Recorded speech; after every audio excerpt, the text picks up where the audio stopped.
श्री हरिवंश। राधा वल्लभ श्री हरिवंश। महाराज जी, मैं पिछले कुछ 7-8 महीने से आपके प्रवचन सुन रही हूँ। मैं 23 साल से प्रिंसिपल के पद पर विद्यालय में सेवा दे रही हूँ। मैंने विद्यालय में विद्यार्थियों में परिवर्तन के लिए सुबह प्रार्थना सभा में कुछ मिनट का ध्यान एवं महापुरुषों जैसे चैतन्य महाप्रभु जी, स्वामी विवेकानंद महापुरुषों पर चर्चाओं की संस्कृति प्रचलित करने का प्रयास किया है। मेरा सवाल है कि आज आधुनिक शिक्षा प्रणाली केवल किताबी ज्ञान पर आधारित है। मैं मेरे विद्यार्थियों को किन नई विधियों से उनकी आध्यात्मिक ज्ञान की प्रगति में सहायता कर सकती हूँ? कृपया मेरा मार्गदर्शन करें। किसका प्रश्न है आपका? हाँ, सबसे पहले हमारी दृष्टि होनी चाहिए बच्चों की दिनचर्या पर।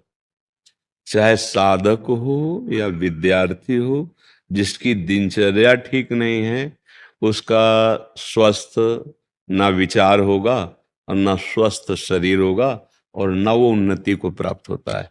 सबसे पहले दिनचर्या।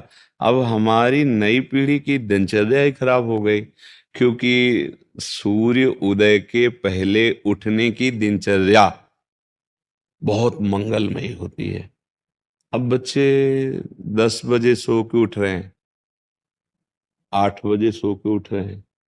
कोई महत्व ही नहीं कि भुवन भास्कर जो ज्ञान प्रदान करने वाले बुद्धि के दाता हैं, जिनका पूर्व से लेकर के आज तक वो जो भी थोड़ी समझ रखते हैं, अर्घ के द्वारा उनका स्वागत करना, वेद मंत्र गायत्री मंत्रों के द्वारा उनकी अर्चना वंदना करना।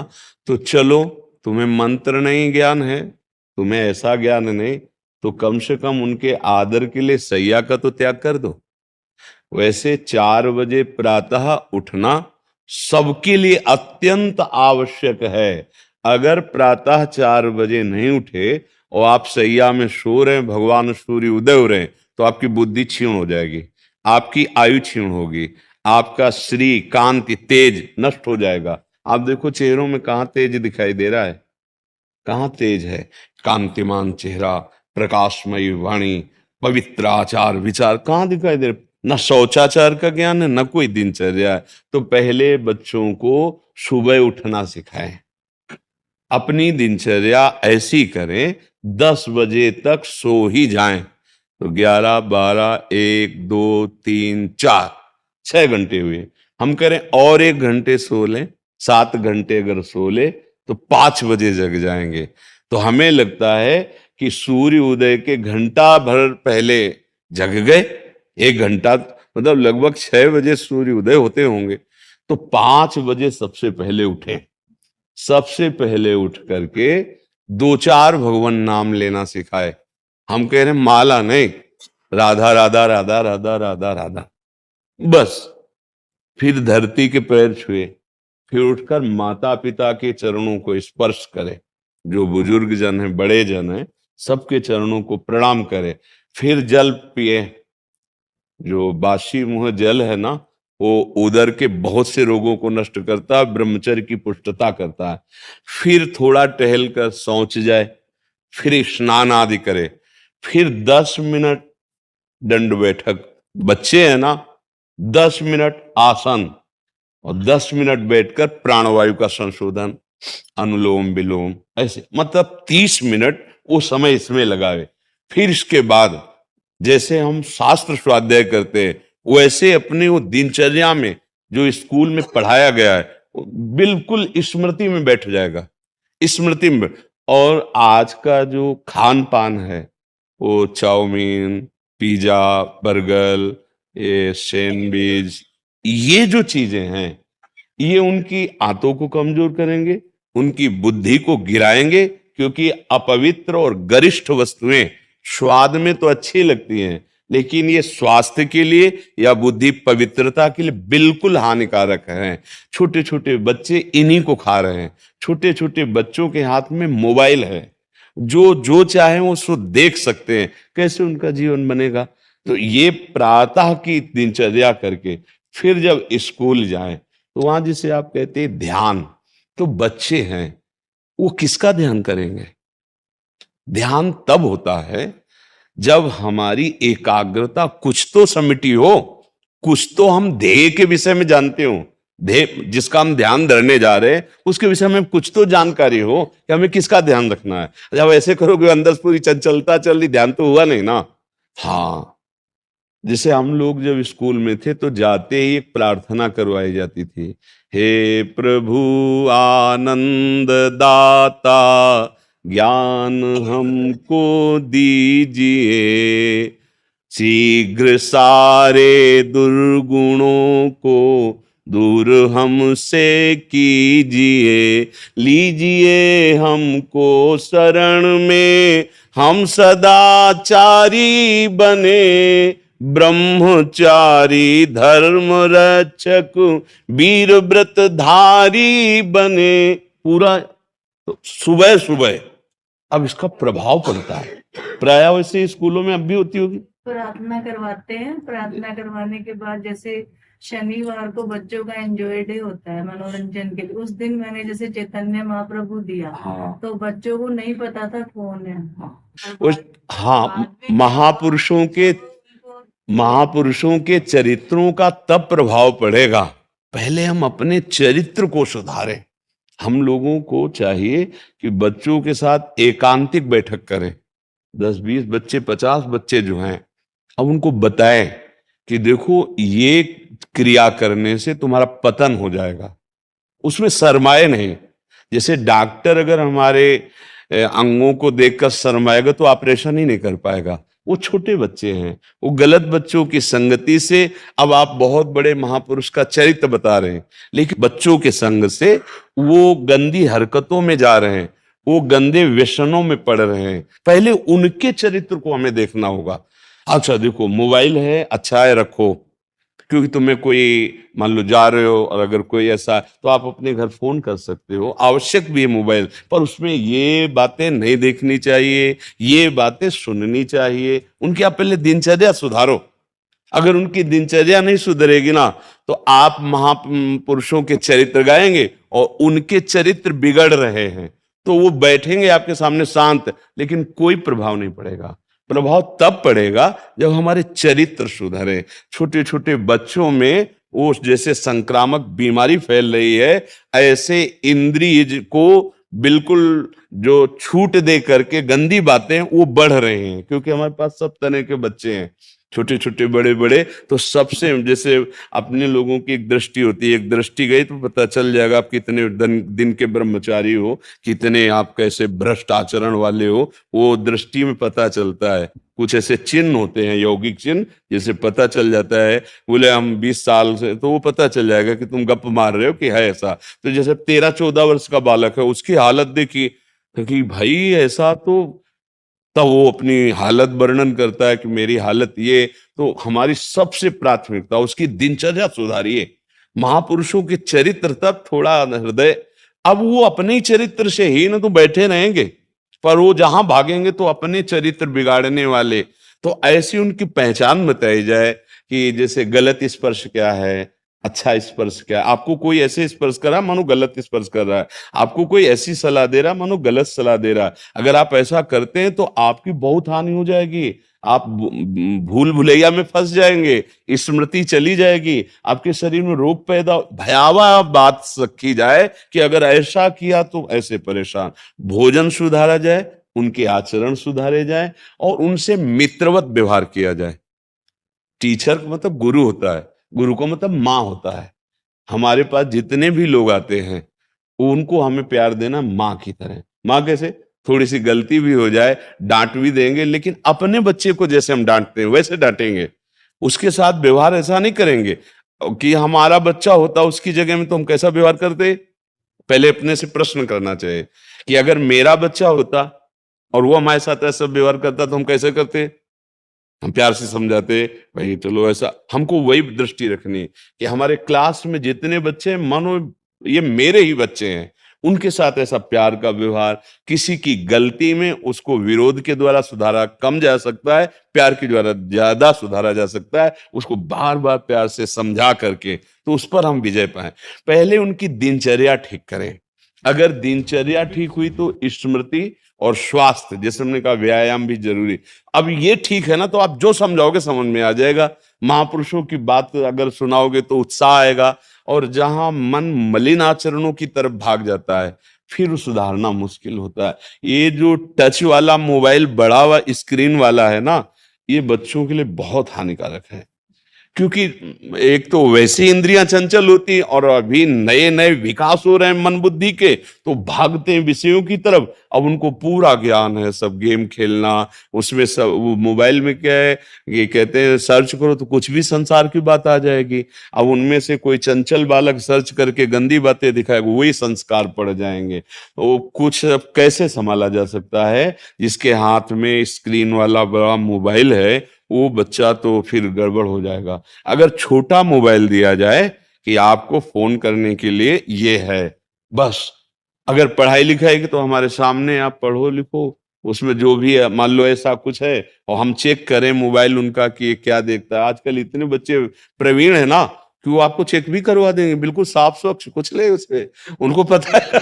हाँ, वो पूरा डेटा ही उड़ा देंगे, बहुत चतुर है। तो ये सुधारा जाए तब हमारी पढ़ाई जो विद्या है वो भगवत स्वरूप है। ऐसा नहीं कि ये आधुनिक विद्या किस काम, ऐसा नहीं है। आधुनिक विद्या पहले बुद्धि को विकसित करती है, उसी विकास को हम आध्यात्मिक विद्या की तरफ मोड़ देते हैं।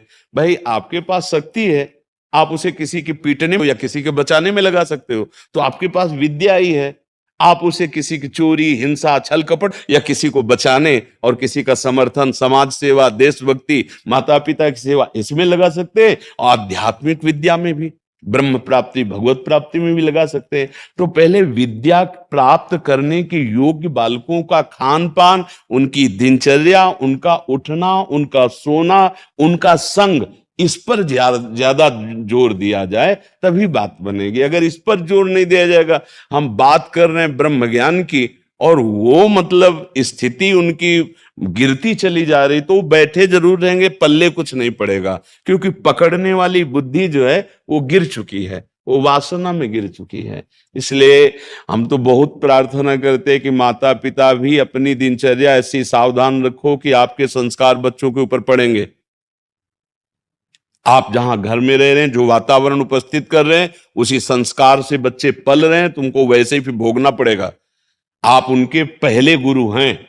आपको कुछ बातें ऐसी सावधानी से रखनी है अपने जीवन की जो उनकी दृष्टि में ना आवे, जो उनकी दृष्टि में आए और उनका पतन करे, ऐसी बहुत सावधान। अब ऐसे ऐसे मूढ़ पुरुष हैं, ले आओ बच्चा वो बोतल रखी, वो गिलास रखा है, क्या संस्कार डाल रहे हो तुम पिता हो या उसके शत्रु हो?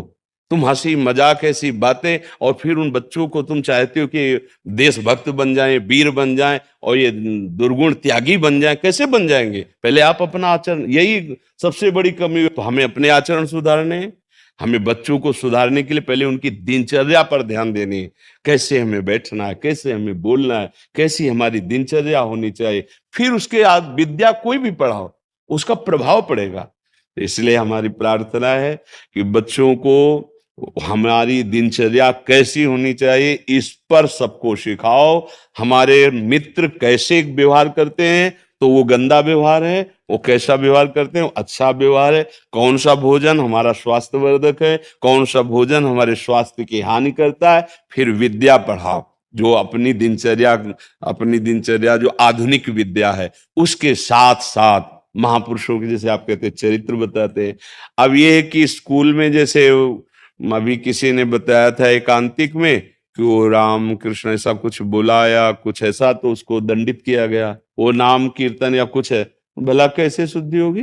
भगवान के नाम का विरोध टीचर कर रहे हैं। अगर वो मान लो तिलक लगा के गया है तो सात्विक भाव वाला है ना, तो वो तिलक निषेध कर दो। ये तो मतलब भारत है, यहाँ तो ऐसा तो नहीं है। यहाँ तो बड़े बड़े चक्रवर्ती सम्राट भी ऐसे हुए जो अपने हाँ तो अब ये क्या आधुनिकता फैल रही कि अगर बच्चा सात्विक भाव करके जाए तो उसे थप्पड़ मार दे, वो नाम कीर्तन या कुछ भागवतिक तो उसको स्कूल से निकाल दे, तो फिर कैसे सुधार होगा? कैसे सुधार होगा? फिर तो गलत बात होगी। तो ये हमको भी सुधार करना है, हमारे बच्चों की दिनचर्या पर ध्यान देनी है। हम हर साधक से कहते हैं तुम्हारी दिनचर्या ही तुम्हारा भगवान है। अगर तुम्हारी दिनचर्या ठीक नहीं है तो सब बेकार है। दिनचर्या अपनी ठीक है और 12 वर्ष तक एक दिनचर्या में चले तो सिद्ध हो जाती है। कोई भी भागवतिक दिनचर्या या दैनिक दिनचर्या तो एक परिपक्वता आ जाती है। अब यहाँ ना सोने का कोई समय है, ना जागने का, ना खाने का, ना कोई दिनचर्या है, तो कैसे कैसे? इसलिए सुधार किया जाए। हमारी तो यही बात समझ में आती है और तो कुछ समझ में आएगा नहीं हमें। बिना अध्यात्म के, बिना जीवन को संयम में लाए, बिना पवित्र आचरण के किसी की उन्नति होने वाली नहीं। ये लौकिक उन्नति समझते हो? गंदे आचरण करके आप कुछ भी बन जाओ, तो जब गिरोगे तब तुम्हें पता चलेगा कहाँ से फेंके गए हो, अब कितने नीचे गिरे हो कि उठने लायक नहीं रहोगे। और शरीर तुम्हारा विनाशी थोड़ी छूटेगा, फिर इसके बाद जो दुर्गति होगी, फिर जैसे होता है ना कि आप तो ऐसा समझो धर्म करने वाले बड़ी उन्नति को प्राप्त हो रहे हैं। उन्नति को प्राप्त नहीं हो रहे हैं, ऊंचे चढ़ा के पटके जाएंगे। ये ऊंचे चढ़ा के ऐसे पटके जाएंगे, किसी काम के नहीं रहेंगे। सारे सुकृत नष्ट हो रहे हैं। अधर्म आचरण करने वाला कभी सुखी नहीं, कभी शांत नहीं हो सकता, कभी वो आनंद का अनुभव नहीं कर सकता। इसलिए गौरव जी। हरिवंश राधा राधा। श्री हरिवंश राधा राधा। महाराज जी आपके चरणों में कोटि कोटि प्रणाम। महाराज जी, श्री जी व आपकी कृपा से मैं थोड़ा सा नाम जप करता हूँ। जब मैं किसी को व्यर्थ की बातें या वार्तालाप करते देखता हूँ तो मन करता है कि इनको समझाऊं कि ये भी नाम जप किसका है? करें। हाँ प्रभु, नहीं, गलत है ये सिद्धांत। ये गलत सिद्धांत है, इससे आप आगे नहीं बढ़ पाओगे। मन को समझाओ। तुम बाहर देख क्यों रहे हो? बाहर सब जगह भगवान है, ये देखना है हमारा कर्तव्य बनेगा। जब तो हम दूसरे में दोष दर्शन कर रहे हैं और हमारा मन नाना प्रकार की चंचलता कर रहा है, हम उसको नहीं देख पा रहे। ये लगना चाहिए तुझे नाम में, तू बहिर्मुख होकर के इंद्रियों के साथ विषयों में विचरण कर रहा है। पहले यहाँ देखो, यहाँ अंदर देखो। बहिर्मुख वृत्ति रखोगे तो फिर लाभ नहीं मिल पाएगा। अंतर्मुख में देखो। तेरे भावे जो करे, भलो बुरो संसार, नारायण तू बैठ के अपनो भवन बुहार। जब अपने मन को आप निर्मल कर लेंगे तो आप में कहीं दोष दर्शन की वृत्ति ही नहीं रह जाएगी। अपना ही प्रीतम सब रूपों में खेल रहा है, ऐसा दसों दिशाएं आनंदमयी हो जाएंगी। हम क्या करते हैं, थोड़ी सी बात सुनी और दूसरे को सुना के कि इसका कल्याण हो जाए। वो कल्याण की बात नहीं, वास्तविक अहंकार का पोषण हो रहा है। मतलब अध्यात्म बड़ा सूक्ष्म विषय होता है। ये जैसे हमने कोई बात सुनी और लगता है कि सामने वाले को सुना देते हैं, ये भी सुखी हो जाएगा। बात ऐसी नहीं है। बात उसमें अपने अहम का पोषण करना है। अगर उसको सुखी करने की बात है और दिखाई दिया कि ऐसा है, तो हम और भजन बढ़ाएंगे और उसको संकल्प करेंगे कि इसका स्वभाव बदले। उपदेश से ज्यादा भजन काम करेगा, भजन। पर अभी हमारी स्थिति नहीं है ना। तो पहले क्या करना चाहिए, अपने पैर टिकाने चाहिए मजबूत, फिर डूबने वाले को निकालने के लिए सहारा देना चाहिए। आप तो खुद डूब रहे हैं और आप दूसरे को, तैरना आता नहीं, प्रबल प्रवाह में बह जाओगे। अभी क्या है, अभी आप खुद ही कह रहे शुरू किया है, तो अभी बहुत बड़े तैराक थोड़ी हो कि आप दूसरे को पकड़ के धारा चीर जाओगे माया की। बहुत कठिन है। इसलिए क्या करें, पहले हम मजबूत पैर, हमारी निष्ठा, हमारा भाव, हमारी जितेंद्रियता, हमारा मनोनिग्रह बिल्कुल हमारे हाथ में है। अब चलो। जब चलोगे तो कोई सुधारने लायक ही नहीं दिखाई देगा क्योंकि सब में अपना प्रीतम दिखाई देगा तो सुधारने लायक ही नहीं रह जाएगा। बात ये बनेगी बच्चा। तो इसलिए हमारी प्रार्थना है, मन की हर एक वृत्ति पर दृष्टि रखो और गुरुदेव उपदिष्ट नाम मंत्र आदि जो भी मिले उसको खूब जपो। और जहां तक हो सके आप बचो प्रपंच राग से, आप बचो गंदी बातों से, आप बचो गंदे आचरणों से। फिर क्या होगा, तो ये समाज का सुधार अपने आप हो जाएगा, अपने आप हो जाएगा। फूल में पराग आता है ना, भौरों को चिट्ठी नहीं भेजी जाती, अपने आप मडराने लगते हैं। उसका रसास्वादन आपके अंदर भगवदानंद की जागृति होगी। जिसकी तरफ देख लोगे, छू लोगे, बोल दोगे, सतरति सतरति सा लोकांतार्यति, उसमें इतनी सामर्थ्य आ जाती है, उसका संकल्प काम करता है। अगर आपके अंदर भजन नहीं है, आपके अंदर स्वयं वो आचरण नहीं जो उपदेश कर रहे हैं, एक एक भी प्रभाव किसी पे नहीं पड़ेगा, नहीं पड़ेगा। क्योंकि सब में सच्चिदानंद भगवान है। आप दंभ कर रहे हो, स्वयं में वो आचरण नहीं, मन में जो चल रहा है वही आचरण में है, वही वाणी में है, तो जरा सा बोलोगे तो प्रभाव पड़ जाएगा। मन कुछ और है, आचरण कुछ और है, वाणी में कुछ बोल रहे, कुछ प्रभाव नहीं पड़ेगा। तो तालियां बजेंगी, मनोरंजन होगा आपका भी और उनका भी, लेकिन सत्संग होता है मन भंजन। मन की हर वृत्ति पर लगाम लगा के खड़े हो जाना, रोक देना उसको। जैसे वायु को रोकना दुष्कर, उससे भी मन को रोकना। लेकिन महाबलशाली गुरु प्रदत्त नाम है, मंत्र है, उसके बल से मन को मोड़कर, जो मना खष्टानी इंदिराणी प्रकृति स्थानी कर सती, उनको मोड़कर सच्चिदानंद प्रभु की सन्मुख हो जाता है। जो भूला हुआ जन्म जन्मांतर का अपने सुख को प्राप्त करता है, कोई दूसरा नहीं, वही एक सच्चिदानंद भगवान घट घट में व्याप्त है। बस मुझे ये देखना है, मुझे मेरी गलती सुधरनी, मेरी गलती सुधरी के सब मंगलमय प्रभु है, दूसरा कोई नहीं। मत्ता परतरम नान्यत किंचिदस्ति धनंजय, मेरे सिवा किंचन मात्र कोई वस्तु नहीं। यह है ज्ञान। वासुदेवा स्वरमित सम आत्मा सुदुर्लभा, ये है ज्ञान। तो ये बात समझ लीजिए, समझ गए। राम जी भिवानी से। प्रणाम महर्षि। महाराज जी राधे राधे। महाराज जी, ये 14 लोकों का ब्रह्मांड, जिसे शर पुरुष कहते हैं, शास्त्रों और धर्म ग्रंथों में नाशवान बताया है, जो कि महाप्रलय के समय नहीं रहेगा, और हम इसी में परमात्मा को सर्वव्यापी मानते हैं। पर पूर्ण ब्रह्म तो सदा एक रस रहने वाला है, ना कभी पैदा ना मरता, वो स्वप्न संसार देखा में है कैसे आपने? हो सकता है? स्वप्न देखा है? स्वप्न में बहुत कुछ देखा होगा, अनुकूल प्रतिकूल, मित्र शत्रु, प्रिय अप्रिय, कुछ होता है क्या? ये कब पता चला? जब जग गए, समझ रहे हैं? तब जब आप जगे तो अकेले थे, न कोई वो शत्रु था, न मित्र था, न वो बाजार थी, न वो कंगाली थी, न वो राजापना था, कुछ नहीं था स्वप्न में। जो था केवल केवल एक मन का विलास था। स्वप्न में एक मन ही अनुकूल बन गया, प्रतिकूल बन गया, नानात्व की सृष्टि कर दी। एक बार महाराज जनक जी शैया पर शयन किए हुए थे, तो स्वप्न आया कि उनका राज्य छिन गया और वो बहुत निर्धन हो गए, भूख से व्याकुल हैं। भिक्षा की तो कुछ चावल और दाल मिली, तो एक मिट्टी के पात्र में आग एकत्रित करके वो चावल और दाल पका रहे थे।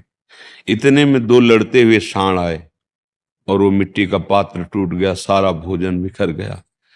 अब भूख से व्याकुल आह की तो आंख खुली, तो देखा सम्राट का भवन, सैया और खूब अच्छे अच्छे पदार्थ पाके शयन किया था।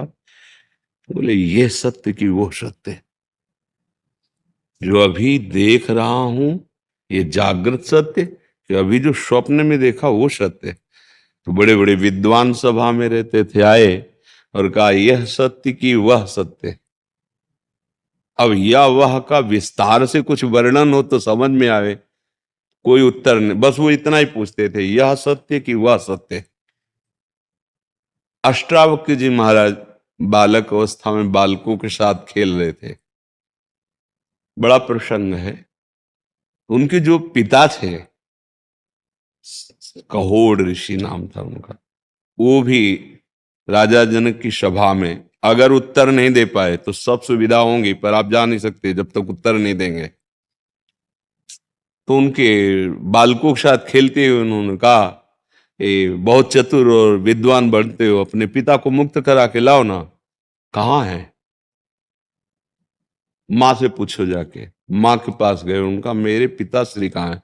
आप कहती थी किसी कार्य हेतु गए, पर आज तो मुझे पता लगा कि वो बंदी हैं। तो उनका बेटा मैं इस भय से नहीं बताती थी तुम गए और कहीं तुम भी लौट कर ना हो तो। नहीं बताइए है क्या विषय? बोले विषय तो जनक जी जानते हैं, पर वहां जो विद्वान उत्तर नहीं देता तो उसको सब सुविधाएं दी जाती हैं, पर वो अपने घर नहीं जा सकता उत्तर दिए बिना। ठीक हम जा रहे हैं। वो अष्टवक्र थे, आज जगह से टेढ़े थे, वो पिता के हिसाब से थे, गर्भ में ही थे। तो पिता वेद की ऋचा बोल रहे थे, उनमें त्रुटि हो गई, जरा त्रुटि हुई तो आवाज आई, इसको सुधार के बोलो, यहां त्रुटि हो रही। तो उन्होंने अपनी पत्नी से पूछा, कौन बोल रहा था? बोले गर्भस्थ शिशु इतना वक्र है कि वहां से हमको उपदेश कर रहा है। तो प्रभु की लीला थी, उनको आवेश आया, एकदम साफ दे दिया। तो अष्टवक्र, वो 8 जगह से टेढ़े थे। 1-2 जगह से टेढ़ा हो तो आदमी चलने में, फिर 8 जगह से टेढ़ा हो। तो ब्रह्म ऋषि थे, सभा में गए तो सब लोग हंस दिए, क्योंकि 8 जगह से और नवीन अवस्था थी। तो ऐसे देखा और कहा, मैं तो समझ रहा था ब्रह्म ऋषियों की सभा, ज्ञानियों की सभा है, पर यहाँ तो सब चमड़े और हड्डी की पहचान करने वाले केवल हैं। तो जनक जी ने कहा, ब्रह्म ऋषि कुमार आप ऐसा कैसे बोल सकते हैं? तो उनका आप क्या देख करके हंसे? बोले आपके शरीर के तो ये क्या है, क्या चमड़ा मांस और हड्डी, आप हमारे स्वरूप को जाने? चुप हो गए। हाँ, क्या प्रश्न है तेरा जनक? ऐसी बात हिम्मत से कौन कह सकता है? भाई राजा है और ज्ञानी भी है, क्या तेरा प्रश्न है? तो उनका ये सत्य कि वो सत्य। बोले ना ये सत्य ना वो सत्य। जब तू स्वप्न में था तब जागृत मिथ्या था, और जब जागृत में था तो स्वप्न मिथ्या था। जो एक क्षण में ही, एक समय में ही मिथ्या साबित हो जाता है, वो सत्य कैसे हो सकता है? तो आप ब्रह्म स्तंभ पर्यंतम सर्वम मायामयम जगत, ये जो नानात्व है इसी में सत्य है। ये जो नानात्व दिखाई दे रहा ना, जैसे 1000 घड़े हैं, उसमें सूर्य का प्रतिबिंब जल में दिखाई दे रहा है, तो वो सूर्य है पर वो नहीं है जो घड़े में दिखाई दे रहा है। घड़े के फोड़ने से सूर्य में कोई फर्क नहीं पड़े, पर सूर्य ही प्रतिबिंबित हो रहा है, दूसरा कोई नहीं है। वो सूर्य ही है पर वो नहीं है। समझ रहे? ये जगत भगवान ही है। मत्ता परतरम नान्यत किंचित अस्ति धनंजय, पर वो नहीं है। जिसे तुम मान रहे हो वो नहीं है। ये मनुष्य, ये स्त्री, ये पुरुष, उत्तम अधम, वो नाना प्रकार की प्रतिकूलता अनुकूलता, सुख दुख लाभान, ये नहीं है। वो है एको ब्रह्म द्वितीयो नास्ति। जब ये द्वितीयो नास्ति का बात समझ में आ जाएगी तो सर्वम खलमिदम ब्रह्म ने नास्ति किंचन, उसके सिवा कुछ है ही नहीं। जैसे स्वप्न में जो कुछ दिखाई दे रहा था मन के सिवा कुछ नहीं था, ऐसे यहां जो कुछ वे भगवान के सिवा कुछ नहीं है। ये जो मैं तू मोर तय तय, ये सब मायाकृत बुद्धि में उपज रहा है। और जहां ये स्थूल सूक्ष्म कारण तीनों से राग हटा तो फिर आप देखेंगे केवल ब्रह्म स्वरूप आप है, और आपको जो भी दर्शन में आ रहा हो सब ब्रह्म स्वरूप है, उसके सिवा कुछ है ही नहीं। जैसे ब्रह्म मूल प्रकृति, क्रम देखिए, ब्रह्म मूल प्रकृति, त्रिगुणात्मिका प्रकृति, सतोगुण रजोगुण तमोगुण, महत्त्व अहंकार और पूरी सृष्टि। अब फिर उल्टा आइए, जो पूरी सृष्टि वो पंच महातत्व से जो पंचभूत, अब वो फिर ऐसे लय होते और फिर वहीं पहुंच जाते ब्रह्म। नाश क्या हुआ?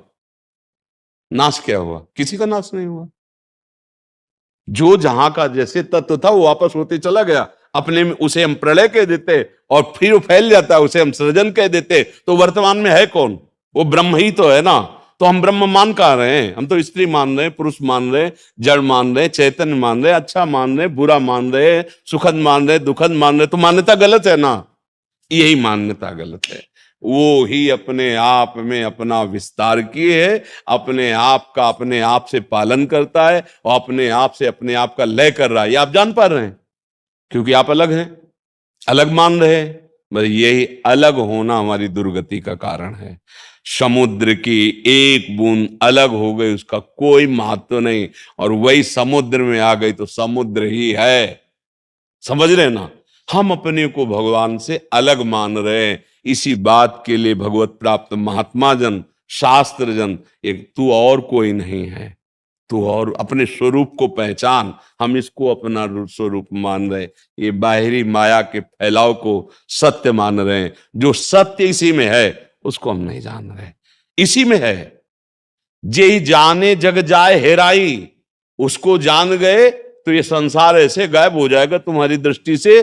जागे जथा स्वप्न भ्रम जाई, जैसे स्वप्न का भ्रम जागने पर दूर हो जाता है, वही वो गोपी जनों की दृष्टि बदली तो जित देखूं तित श्याममयी।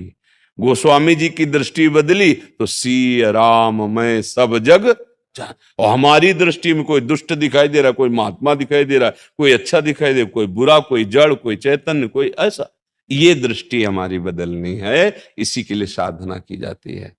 साफ सत्य स्वरूप परमात्मा, पर हम सत्य स्वरूप परमात्मा में कहाँ हैं? हम तो स्त्री में हैं, पुरुष में हैं, संबंधों में हैं, भोगों में हैं, मान अपमान में हैं, सुख दुख में। इसी का अज्ञान का मिटाना है, और ये मिटा तो सब स्वप्न खत्म हो गया। उमा कहूं मैं अनुभव अपना, सत हरि भजन जगत सब सपना। बिना भजन के ये गांठ छूटने वाली नहीं है। यद्यपि मृषा छूटति कठिनई, जड़ चेतन ही ग्रंथि पड़ गई। यद्यपि मृषा छूटति, यद्यपि झूठी बात है, पर छूटत कठिनई। तो भजन, भजन करने से जितना आप नाम जप करोगे, जितने अच्छे आचरण करोगे, आपका हृदय पवित्र होगा। जैसे जल स्थिर, चंचलता रहित और मल रहित, निर्मल, तो उसके नीचे के आपको दिखाई दे जाए, कोई प्रयास नहीं करना पड़ेगा। ऐसे ही अगर आपके आचरण पवित्र, भगवत चिंतन, तो अंतःकरण पवित्र हुआ, आप अपने स्वरूप को देख लेंगे, वही आपको दिखाई देगा। अपने आप से अपने आप को जान जाएंगे, और जब जान जाएंगे तो आप और आप दो नहीं हैं। जानत तुम्हें हो जाए, सोई जाने जे देहु जलाई, जानत तुम्हें, कोई और नहीं है। गंगा जल की एक बूंद या एक बाल्टी या एक टैंकर, सबको गंगा जल ही बोला जाएगा? नहीं बोला जाएगा। तो हम सब उसी महान के अंश हैं। अंश का मतलब पूर्ण ही है, उसी के अंश हैं, जिसको हम भगवान कहते हैं, परमात्मा कहते हैं। पर ये हम नहीं मानते, ये हम भूल गए हैं। हम कुछ और बन चुके हैं, हम स्त्री बन चुके, पुरुष बन चुके, हमारे कोई और हैं। एक भरोसो, एक बल, एक आस विश्वास, इसका भाव जब समझ में आ जाएगा, बिना भजन के नहीं आएगा भाई। ये अध्यात्म है, ये केवल बुद्धि से समझ में नहीं आएगा। भजन, जितना आप पवित्र आचरण करोगे और भजन करोगे, तो हमारी बात आपके एकदम चिपक जाएगी हृदय में, और बार बार राउंड मारेगी। हाँ ऐसा है, ऐसा, उसको मनन कहते हैं। और जितना मनन करोगे, तो जैसे बर्तन मांजो ना तो चमक जाता है, ऐसे आपका मन, आपकी बुद्धि, आपका चित्त, आपका अहंकार प्रकाशित हो जाएगा। उसी में तुम्हें दिखाई देगा। जो स्थिति है ना, वो बातों से नहीं सुधरती, वो आचरण सुधरे और भजन। जैसे हमें जाना बिहारी जी है, हम छठी कला की तरफ दौड़ लगाए बहुत तेजी से, तो क्या हम बिहारी जी पहुंच जाएंगे क्या? हर कदम हम दूर होते चले जा रहे ना, वही दशा हमारी होती चली जा रही। हमें पाना है सुख, हमें बनना है अमर। मृत्यु, विनाश ये मुझे नहीं चाहिए, दुख नहीं चाहिए, चिंता शोक नहीं चाहिए, पर हम कदम उसी की तरफ बढ़ा रहे हैं। उस आनंद सिंधु से विमुख होकर दुखालय की तरफ जा रहे हैं। इसलिए विचार करो, अच्छे आचरण में चलो और नाम जप करते रहो।